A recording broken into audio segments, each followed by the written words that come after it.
Hey, welcome to Project Lead the Way. You are in my design and modeling class. My name is Mr. Robinson, and believe it or not, you'll be with me every other day for the entire year.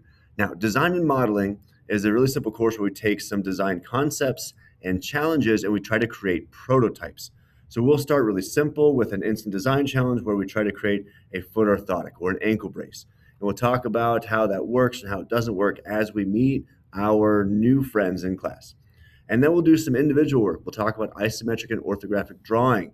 So it's more of a computer-aided drafting intro where we learn about drawing three-dimensional shapes. And then we'll start doing some build challenges. We'll launch vehicles that fly across the ground. We'll build towers. We'll test their durability, see how we can improve them. We'll build puzzles. We'll learn how to 3D print, and we'll create three-dimensional prints that they can take with them. We have some new printers that are running behind me, so we have even more potential to create and then make those creations come to life. So super cool. And we'll end our year with designing a toy.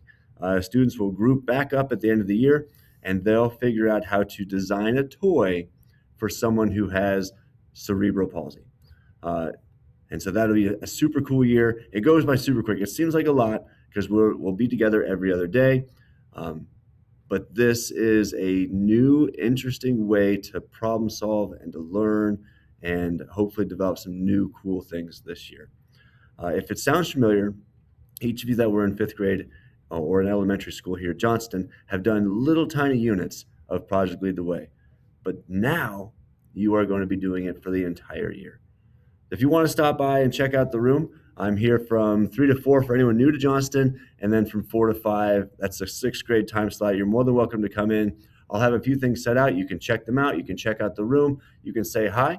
And if you can't make it, hey, we'll be hanging out a lot this year. So I can't wait to meet you. Have a great day. Enjoy your last few days of summer.